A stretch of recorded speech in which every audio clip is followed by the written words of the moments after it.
आप सभी भाई बहनों का आध्यात्मिक ज्ञानात्मक चैनल की ब्रह्म मुहूर्त ज्ञान उपदेश कक्षा में एक बार फिर स्वागत है। आज की चर्चा का विषय लिया है स्वयं का मूल्यांकन।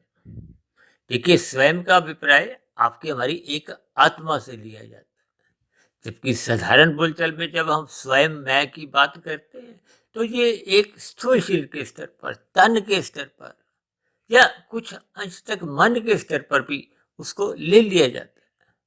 लेकिन जब हमने आज की वीडियो का नाम ही रखा है स्वयं का मूल्यांकन, तो इसका अभिप्राय आपके हमारा आध्यात्मिक उन्नति की एक स्थिति का आंकलन करने से है। अक्सर हम सभी भाई बहन कभी कभी जब अपना मकान खरीदते हैं तो कहीं हम कोई प्रॉपर्टी देखने जाते हैं तो हम भी उसका एक मूल्यांकन करते हैं। ये मूल्यांकन शब्द कोई नया शब्द नहीं है।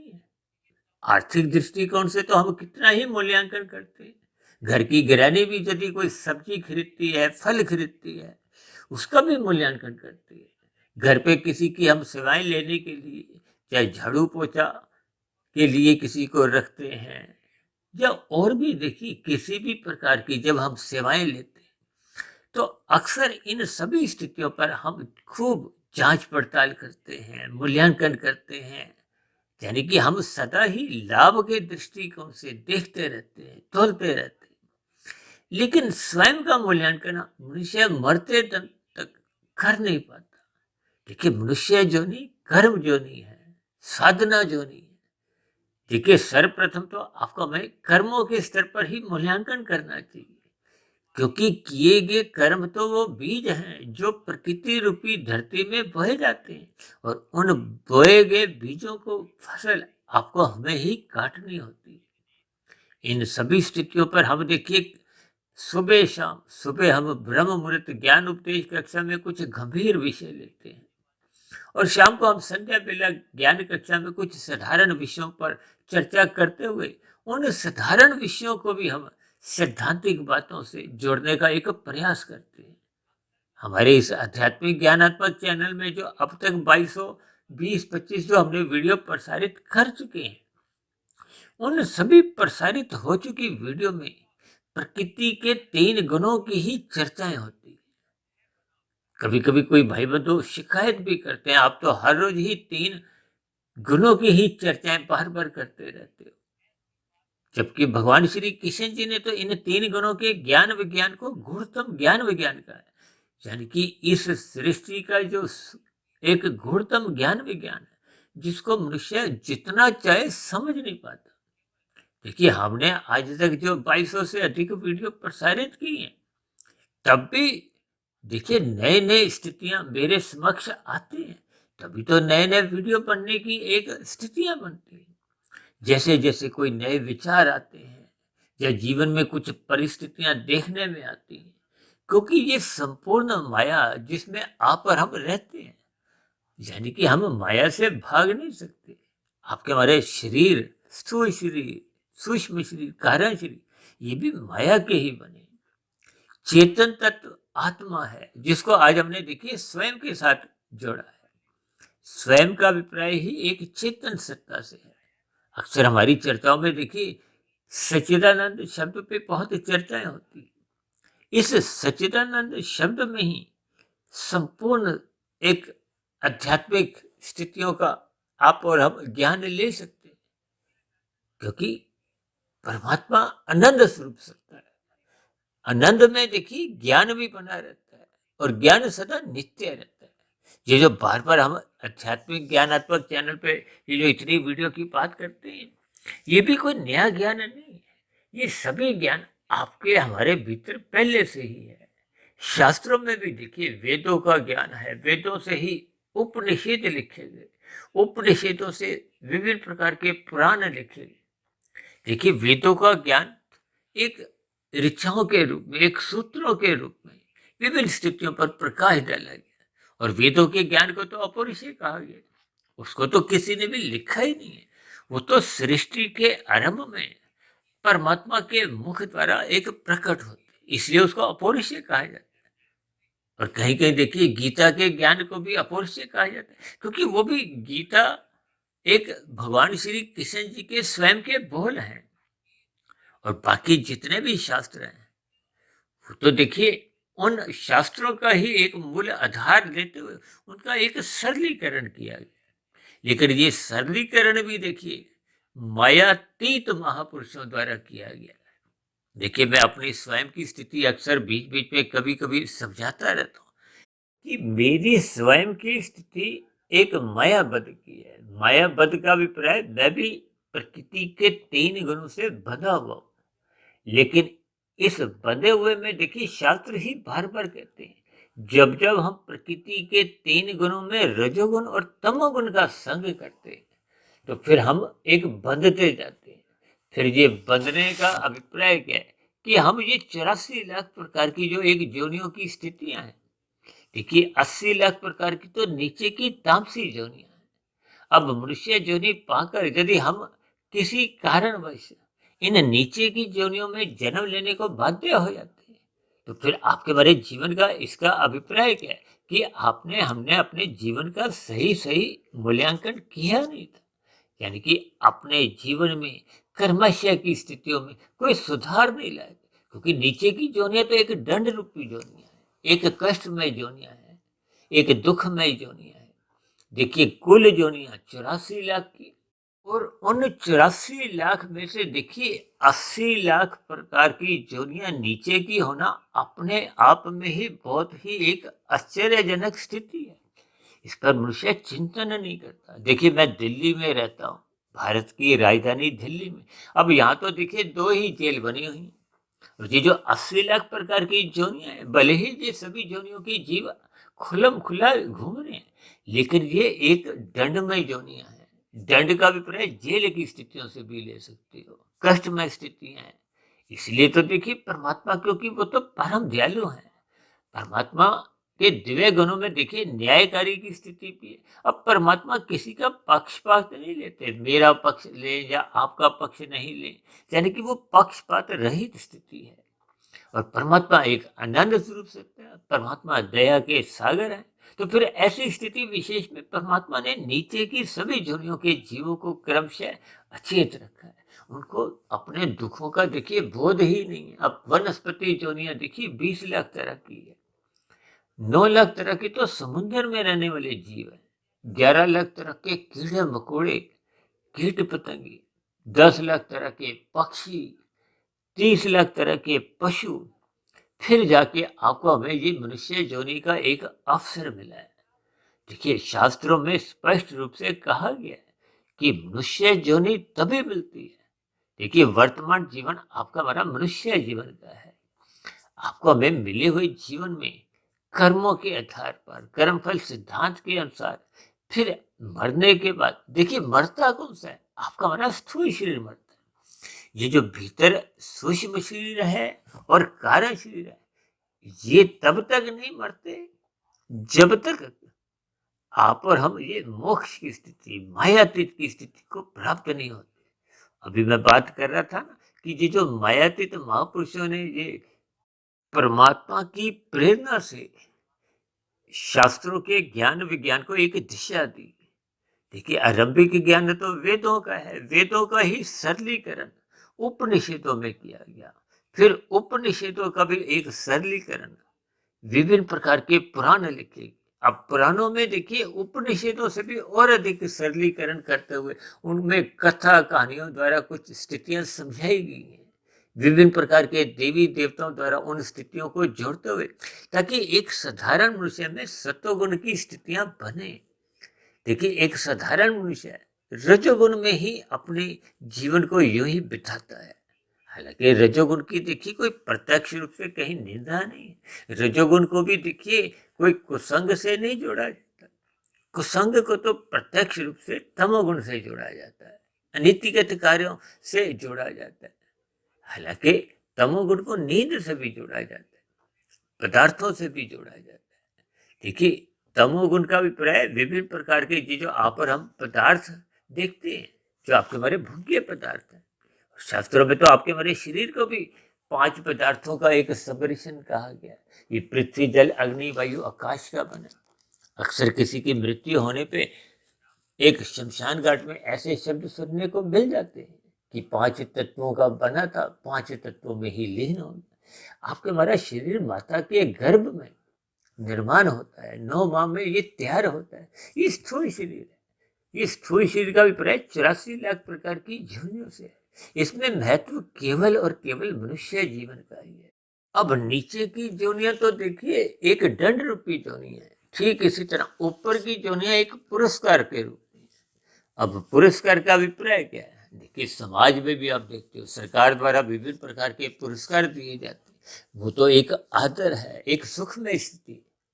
जबकि ये जो जेल में अपराधियों को बंद किया जाता है वो तो सजा है। अब सजा लेने से तो आप और हम मना नहीं कर सकते, जबकि पुरस्कार लेने के लिए आप और हम मना भी कर सकते हैं। क्योंकि जब मनुष्य साधना के मार्ग पर चल निकलता है तो फिर उसको संसारी वैभव को हो, विशेष प्रकार के चाहे सुखों की स्थितियां हो, उनको भोगने की कोई इच्छा ही नहीं होती। यानी कि साधना करने वाले मनुष्य तो सदा ही जब तक मायातीत की स्थिति को नहीं पहुंचते वो बार बार मनुष्य योनि के जन्म ही चाहते हैं। क्योंकि मनुष्य योनि ही एकमात्र ऐसी योनि है जहां आप और हम अपने संस्कारों को शुद्ध करते करते जब स्थूल शरीर के रहते रहते आपका बड़ा कार्य शरीर शुद्ध हो जाता है। शुद्ध होने का अभिप्राय क्या है? देखिए तमोगुण रजोगुण बंधनदायक स्थिति है। तामसिक संस्कारों को देखिए मल से जोड़ा जाता है। अब मल तो सदा ही अब सुबह उठकर सबसे पहले त्यागने का ही एक स्थिति में अपने आप को स्थित करते हैं, अन्यथा आपको हमें थोड़ी बेचैनी सी लगती है। और दूसरा देखिए राजसी स्थिति है, उनको एक विक्षेप से जोड़ा जाता है। विक्षेप का अभिप्राय होता है एक चंचलता, यानी कि मनुष्य की कहीं स्थिरता नहीं होती। अब चंचल मनुष्य कभी भी देखिए प्रसन्न नहीं होता, भले ही ऊपर से वो खुश नजर आता है, मुस्कुराहट उसके जीवन में भले ही बनी हो, लेकिन मानसिक स्तर पर रजोगुण कभी भी तृप्ति नहीं देता। तृप्ति कब मिलती है? जब मनुष्य सत्वगुण का संग करता है, सत्संग करता है। देखिए ये बहुत ही सूक्ष्म स्थिति है। और स्वयं का मूल्यांकन का अभिप्राय आत्मा के स्तर पर है। देखिए आत्मा ज्ञान स्वरूप है, चेतन सत्ता है। अभी हम बात कर रहे थे ना सच्चिदानंद की। परमात्मा के लिए सच्चिदानंद कहा जाता है। परमात्मा आनंद स्वरूप सत्ता है। आनंद में चित्त भी रहता है और चित्त सदा बना रहता है। सदा को ही सत्य कहा जाता है। देखिए सच्चिदानंद शब्द में परमात्मा को आनंद से, आत्मा को सत्य और चित्त से, और ये जो माया है, माया के 3 गुण हैं, इनको सत्य कहा जाता है। इसलिए तो शास्त्रों में कहा गया ये माया जो आपको में निरंतर क्रियाशील लगती है, गतिशील लगती है, ये वास्तव में जड़ है।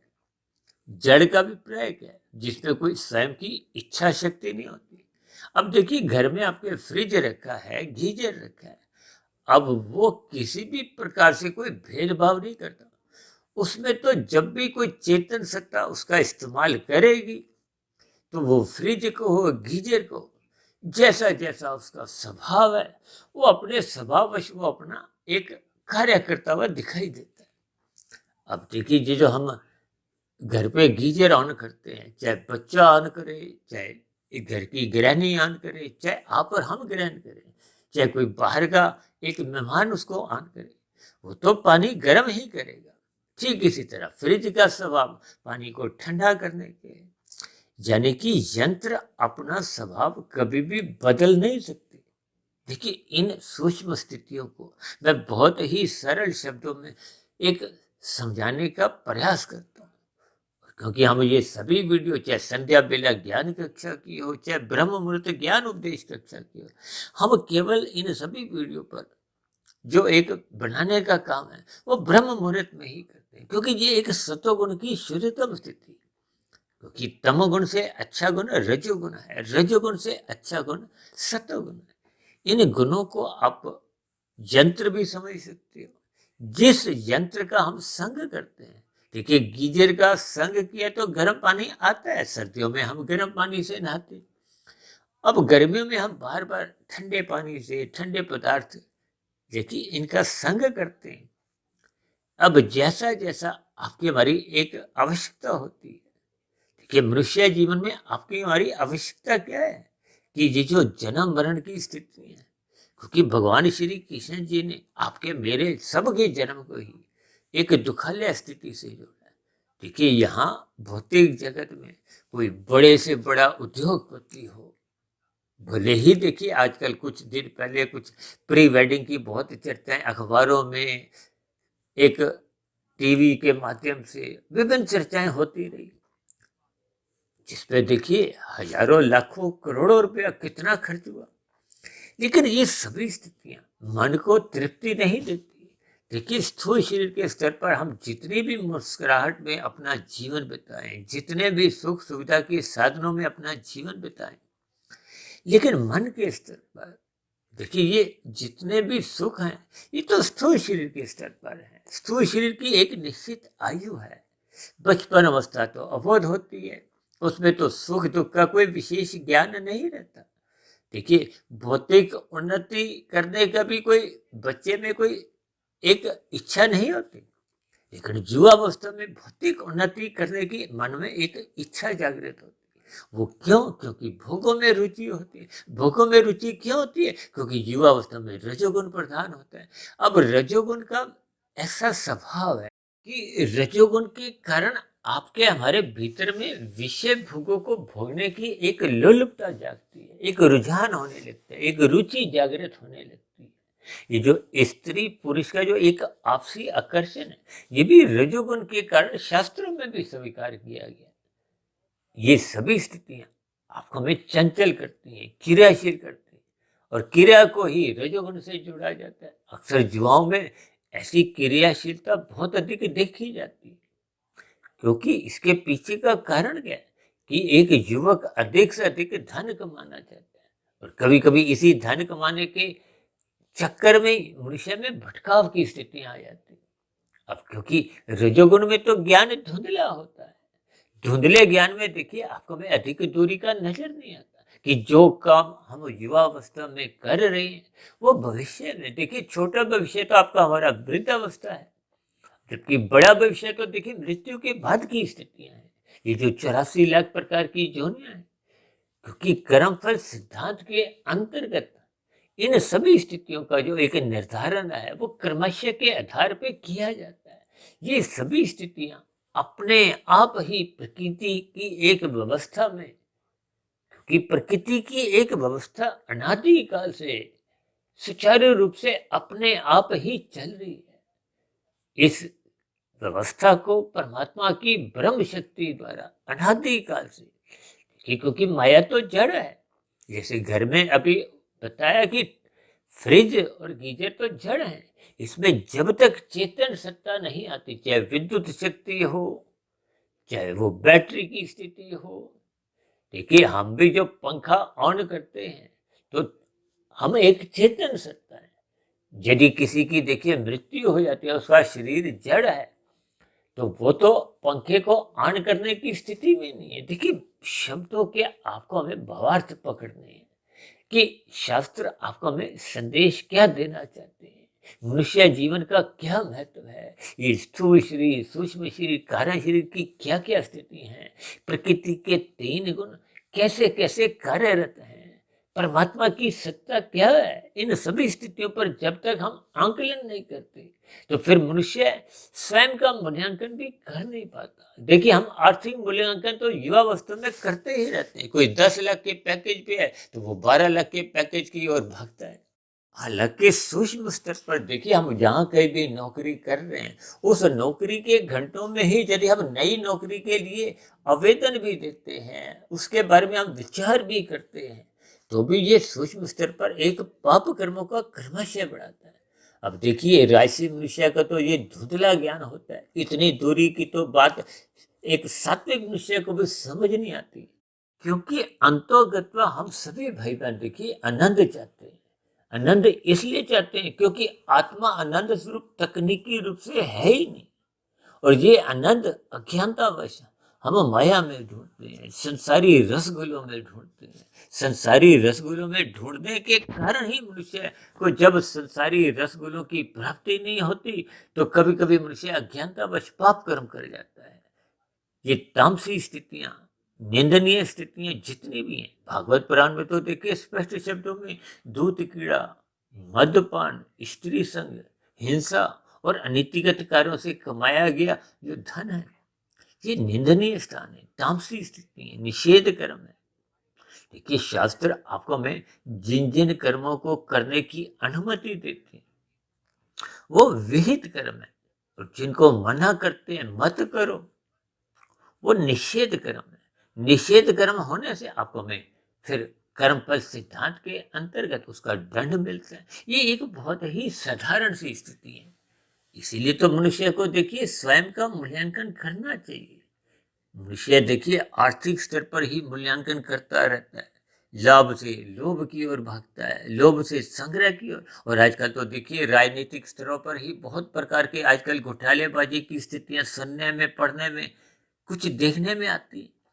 ये सभी स्थितियां देखिए भौतिक स्तर पर एक साधारण सी बात आपको में समझनी होगी कि यदि हम धर्मानुसार भी लाख करोड़ अरब खरब जितना भी कमा लेते हैं, धर्मानुसार यानी कि कानून का भी पालन करते हैं, शास्त्रों के अनुसार जैसी जैसी स्थितियां समझाई गई हैं वैसा वैसा ही करते हैं, तब भी वो कमाया गया धन मरने के साथ ही समाप्त समझा जाता है।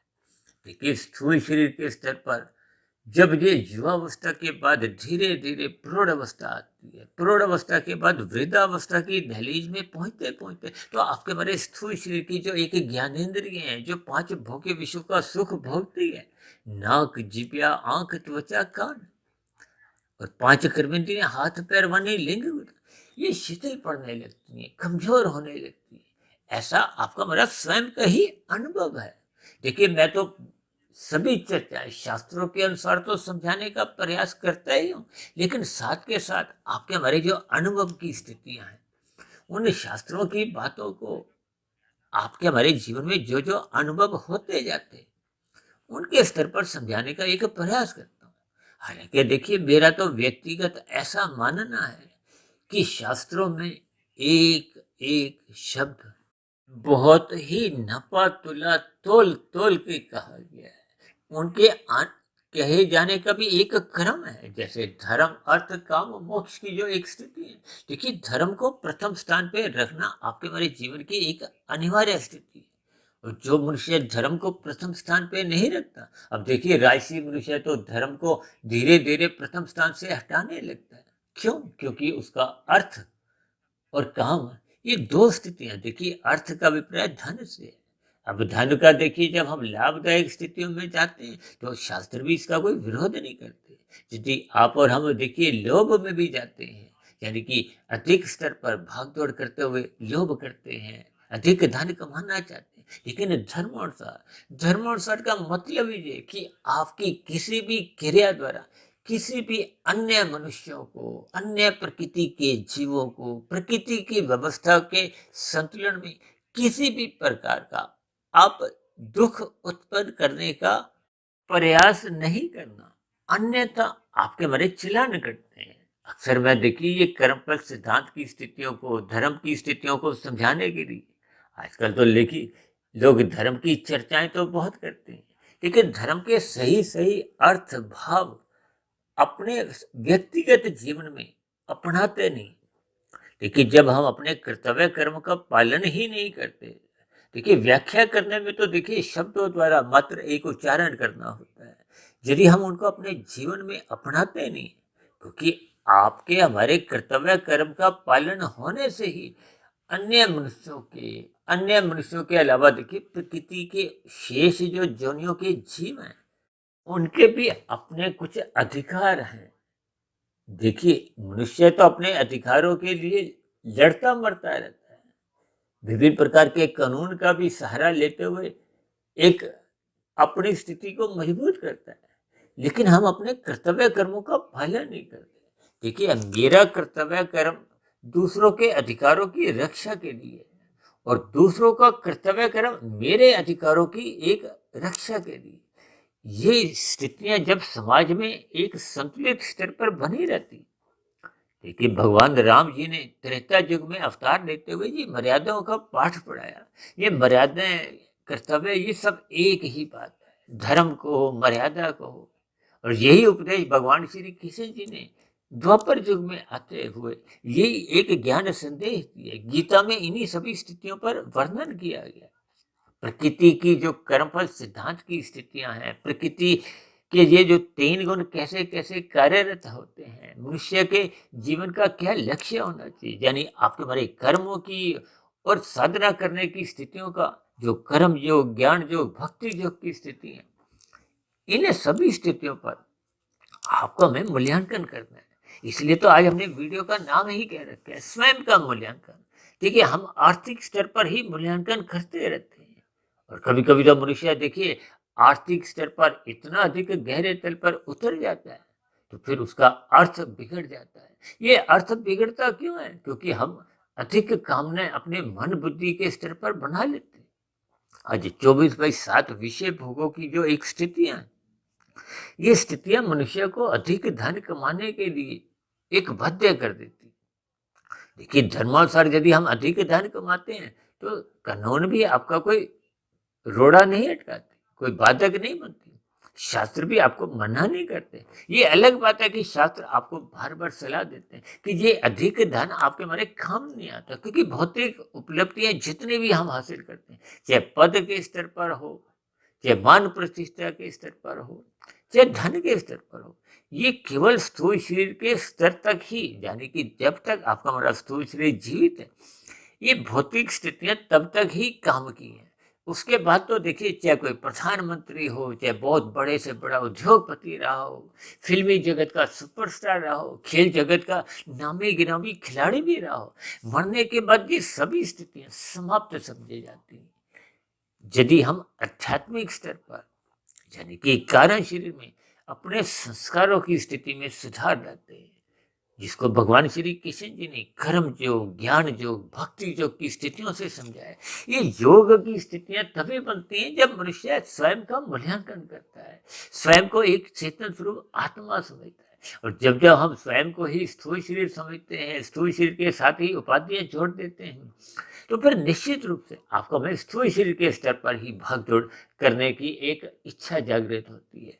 तो फिर मनुष्य स्वयं का, यानी कि आत्मा के बारे में सोचते ही नहीं। देखिए, स्थूल शरीर से सूक्ष्म स्थिति क्या है? सूक्ष्म शरीर की। और सूक्ष्म शरीर से भी और सूक्ष्म स्थिति क्या है? कारण शरीर की। क्योंकि कारण शरीर में कर्माशय रहता है, संस्कार रहते हैं। अब संस्कार तो देखिए सूक्ष्म स्तर पर इतने अधिक सूक्ष्म है कि वो आपको हमें नजर नहीं आते। अक्सर आपने देखा होगा ना कि पहले रिकॉर्ड प्लेयर होते थे, अब रिकॉर्ड प्लेयर देख के तो आपको हमें पता नहीं चलता कि इसमें कौन कौन से गीत के शब्द पिरोए गए हैं।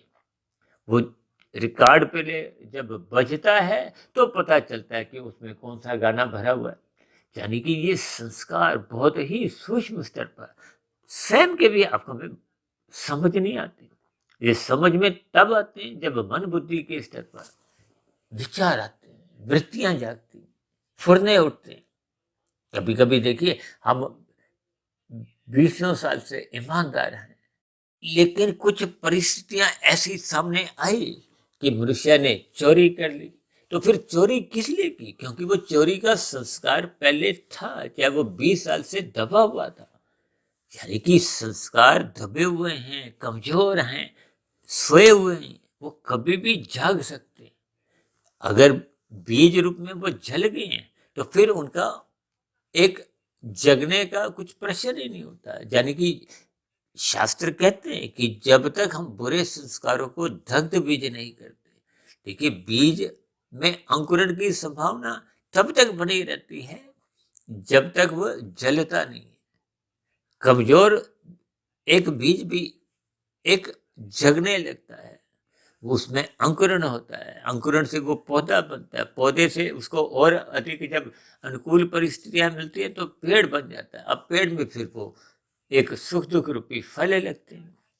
यानी कि संस्कारों की स्थिति मन बुद्धि के स्तर पर आती है, विचारों के रूप में। ये विचार ही आपके स्थूल शरीर के स्तर पर कर्मेंद्रियों द्वारा नए नए कर्म करवाते हैं, 5 ज्ञानेंद्रियों द्वारा भोग विषयों का सुख भोगवा लेते हैं।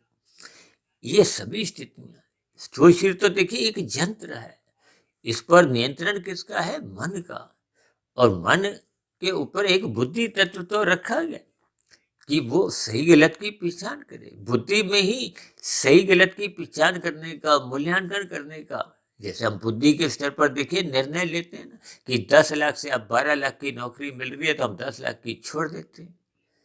आज हमारा छोटा कुछ मकान है, बड़ा मकान की हमें सुविधा मिलती है तो हम बड़े मकान में चले जाते हैं। यानी कि हम छोटे सुख को छोड़ के बड़ा सुख प्राप्त करने की इच्छा रखते हैं। लेकिन जब तक हम स्वयं का मूल्यांकन नहीं करते, यानी कि आत्मा के ज्ञान स्वरूप स्थिति में नहीं पहुंचते, हालांकि आत्मा तो ज्ञान स्वरूप है, लेकिन वो आत्मा का ज्ञान ढक इसलिए जाता है कि हम रजोगुण और तमोगुण का संग करते हैं। देखिए, तमोगुण अज्ञानता की स्थिति में ये एक मल है। जैसे हम घर पे बल्ब ट्यूब जलाया हुआ है, वो एक सात्विक स्थिति है।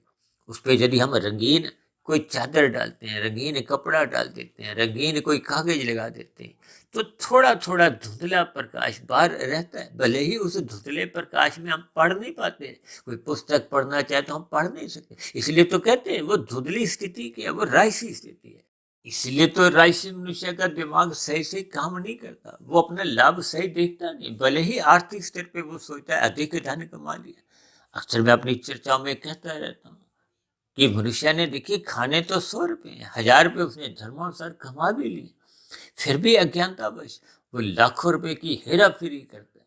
अब हेरा फेरी करने का अभिप्राय क्या है? उसका कर्माशय बिगड़ गया। अब बिगड़ा हुआ कर्माशय प्रकृति के कर्मफल सिद्धांत के अंतर्गत यदि स्थितियां बन जाती हैं कि उसका पाप कर्मों का कर्माशय 80% है, पुण्य कर्मों की स्थिति मात्र 20% है, तो फिर मरने के बाद ये नीचे की जोनियां, जो दंड रूपी जोनियां, उनमें प्रकृति आपको में जन्म लेने को बाध्य कर देती है। देखिए, मनुष्य जोनि में आपको में कर्म करने की स्वतंत्रता है, साधना करने का एक अवसर है। यानी कि आपकी हमारी स्वतंत्रता पर किसी भी तरह का कोई रोक टोक नहीं है। देखिए, कर्मों के आधार पे भी कानून आपको में रोक टोक तभी करता है जब आप पाप कर्म कर जाते हो, फिर आपको पकड़ लेते हैं। तो ठीक प्रकृति भी तो आपको में देखिए कर्मफल सिद्धांत के अंतर्गत फिर बाद में पकड़ लेती है। पकड़ने का अभिप्राय क्या? कर्मफल सिद्धांत के अंतर्गत जैसा जैसा कर्माशय होता है, देखिए मनुष्य योनि में ही आप और हम स्वतंत्र हैं। नीचे की जोनियों में वो परतंत्र स्थिति है।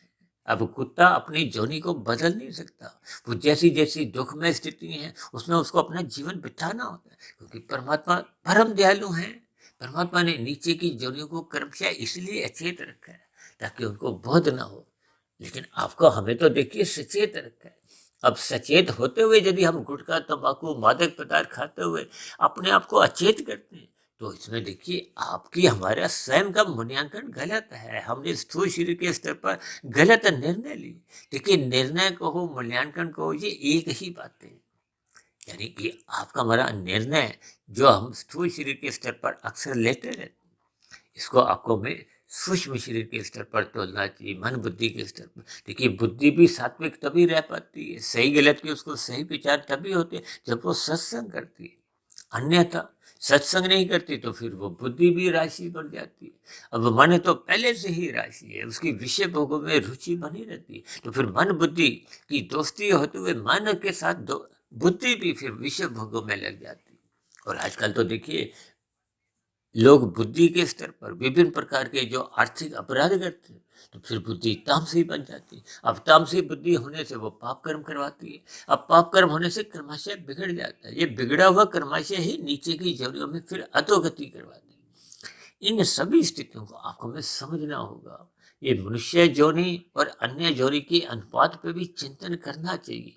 ये सभी स्थितियां, जैसे हम आर्थिक स्तर पर बार बार मूल्यांकन करते रहते हैं, ठीक इसी तरह आपको हमें स्वयं का मूल्यांकन करना चाहिए। अभी मुझे मूल्यांकन से देखिए एक बात और याद में आ रही है कि हमने भी कभी जीवन में एक बार ऋण लिया था हाउसिंग लोन के लिए। अब हाउसिंग लोन हम जिस बैंक के लिए भी एक अप्लाई करते हैं, आवेदन देते हैं, तो वहाँ से कुछ एक मूल्यांकन करने के लिए एक उस प्रॉपर्टी की वैल्यूएशन लगाने के लिए कुछ लोग आते हैं। वो किस लिए? ताकि वो उसका एक मूल्यांकन जज करे कि कितने तक का इसको लोन देना है, ऋण देना है। देखिए, ये एक बहुत ही सूक्ष्म स्थिति है और हम अपने जीवन का मूल्यांकन नहीं करते। देखिए, जैसे वो बैंक के अधिकारी मूल्यांकन करते हैं कि कहीं उनका दिया गया ऋण डूब नहीं जाए, ठीक इसी तरह आपको हमें अपने स्वयं के जीवन का मूल्यांकन करना चाहिए। देखिए, जीवन के रहते, सांसों के रहते, स्थूल शरीर के रहते ही आपका हमारा मूल्यांकन संभव है कि हम अपने जीवन का मूल्यांकन करें, कि हम अपने जीवन को यूं ही व्यर्थ न करें। अन्यथा जैसे ऋण डूबने वाली बात है, आपका हमारा जीवन भी घटता जा रहा है, ये डूबता जा रहा है। देखिए, जब हम तमोगुण में रहते हुए पाप कर्म करते जाते हैं, तो आपका हमारा कर्माशय बिगड़ता है। कर्माशय के साथ साथ बुरे संस्कार बनते हैं। अब नीचे की योनियों में तो फिर भी देखिए, पाप कर्म का दुख रूपी परिणाम भोगते भोगते कुछ ऐसी स्थितियां कभी लाखों करोड़ों अरबों वर्षों बाद या अरबों योनियों में भी जाने के बाद जब वो पुण्य कर्मों के बराबर पाप कर्म घट घट के आ जाते हैं। अब किसी के 80% पाप कर्म थे, 20% पुण्य कर्म थे, तो हजारों लाखों करोड़ों जितने भी नीचे की योनियों में उसको भोगना होगा, वो घट घट के जब 20% के पाप कर्म रह जाएंगे तो वो पुण्य कर्मों की बराबरी कर लेते हैं। लेकिन नीचे की योनियों में देखिए, पाप कर्मों का तो क्षय होता है। ये जो बुरे संस्कार 80% के हमने पहले की मनुष्य योनि में बना लिए थे, वो अपने आप नहीं समाप्त होते। उन बुरे संस्कारों के साथ ही आपको मनुष्य योनि का जन्म मिलता है। और वो बुरे संस्कार कब समाप्त होंगे? जब हम स्थूल शरीर से आगे मन बुद्धि के स्तर पर आते हैं। इसलिए तो हम कहते हैं स्थूल शरीर के स्तर पर श्रद्धा पूर्वक सत्संग करो, फिर सूक्ष्म शरीर मन बुद्धि के स्तर पर उस पर चिंतन करो, ब्रह्म मुहूर्त में उठो, शास्त्रों का स्वाध्याय करो, गुरु के प्रवचनों को सुनो। ये सभी स्थितियां फिर धीरे धीरे धीरे धीरे कारण शरीर में शुभ संस्कार बनाते हैं। ये शुभ संस्कार बनने से ही फिर पहले के बुरे संस्कार जो आपके हमारे बन चुके थे, वो कमजोर होने लगते हैं। वो कमजोर होते होते वो समाप्त होते हैं, दग्ध बीज होते हैं। यही आपके हमारे जीवन की देखिए एक कमाई है। यदि मनुष्य ये कमाई नहीं करता तो उसके जीवन का स्वयं का मूल्यांकन फिर गलत दिशा में जाता है। इन सभी स्थितियों को देखिए हमें सूक्ष्म स्तर पर चिंतन में लेना होगा। देखिए, आर्थिक स्तर पर तो हम देखिए छोटे छोटे कोई सामान, सब्जी, फल भी खरीदते हैं और भी विभिन्न स्थितियों में हम मूल्यांकन कितना अधिक करते हैं, लाभ हानि टटोलते हैं। अब मनुष्य रात को देरी तक जगता रहता है, तो फिर ऐसी स्थिति में मनात्मक स्थितियों का वो संग करता है, तो फिर उसका तमोगुण बढ़ता है। और सुबह ब्रह्म मुहूर्त में जब कमाई करने का एक अवसर होता है, मनुष्य उस स्थिति विशेष में सोया रहता है। और जो मनुष्य जग जाते हैं, स्थूल शरीर के स्तर पर व्यायाम भी करते हैं, तो ये स्थूल शरीर के स्तर पर एक स्वस्थता आरंभ होती है। और यही स्थितियां आपको हमें सूक्ष्म शरीर के स्तर पर भी बनानी है।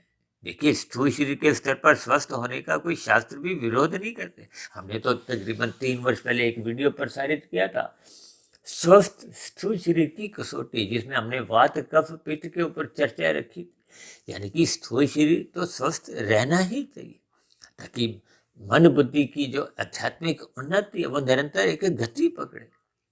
लेकिन स्थूल शरीर के स्तर का यदि हम स्वस्थ रखने का जो इच्छा है वो केवल विषय भोगों को अधिक से अधिक भोगने के लिए ही करते हैं, तो इसमें कोई विशेष समझदारी नहीं।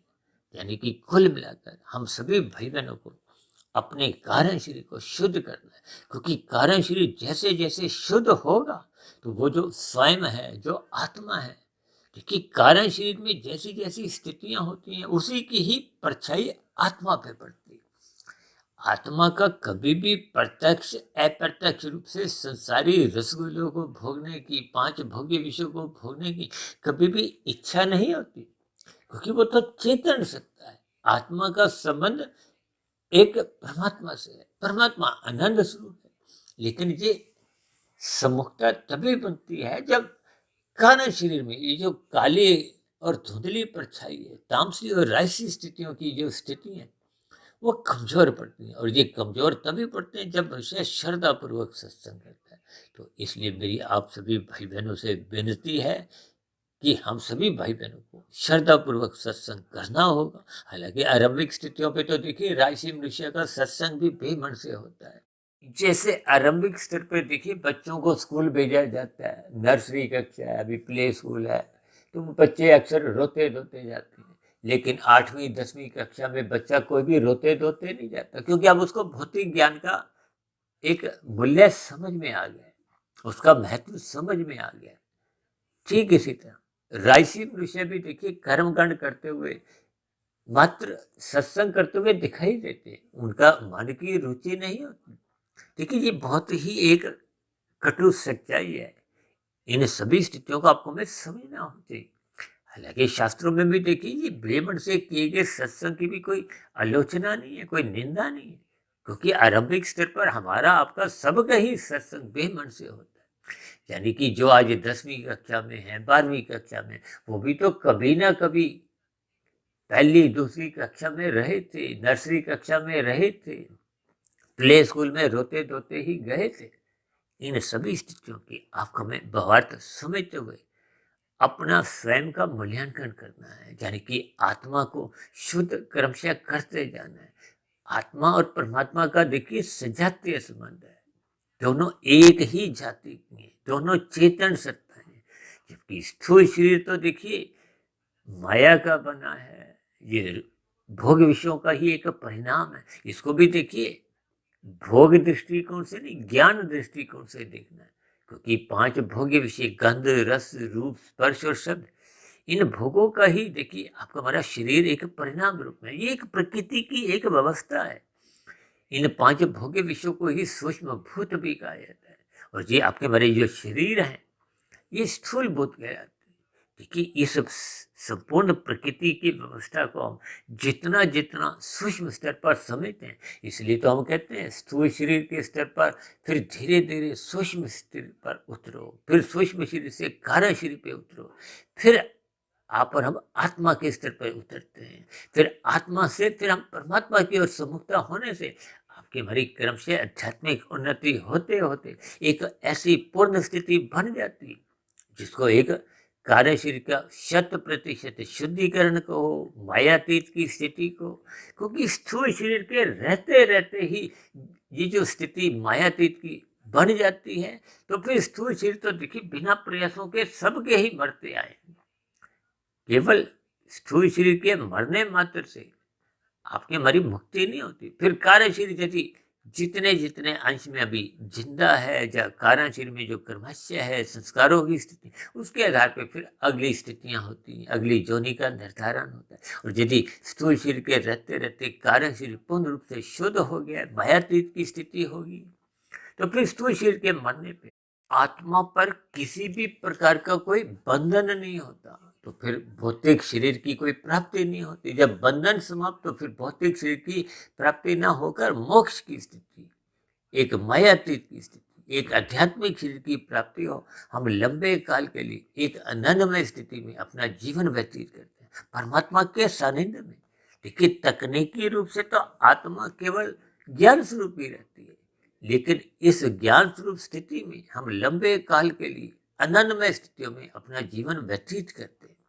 देखिए ये शब्दों की स्थितियां समझाने में हो सकता है मेरी अपूर्णता रहती है, क्योंकि शब्द भी तो देखिए जीविया द्वारा बोले जाते हैं, यानी कि आपका हमारा ये शब्द भी ये आकाश का गुण है, ये पृथ्वी तत्व है, यानी कि चेतन सत्ता का 100% है, जो हम वर्णन इस भौतिक शब्दों द्वारा करने में असमर्थ रहते हैं। इन सभी स्थितियों पर आपको हमें ज्ञान पूर्वक चिंतन करते हुए अपने स्वयं का मूल्यांकन करना होगा, क्योंकि ये मूल्यांकन केवल और केवल मनुष्य जीवन में ही संभव है।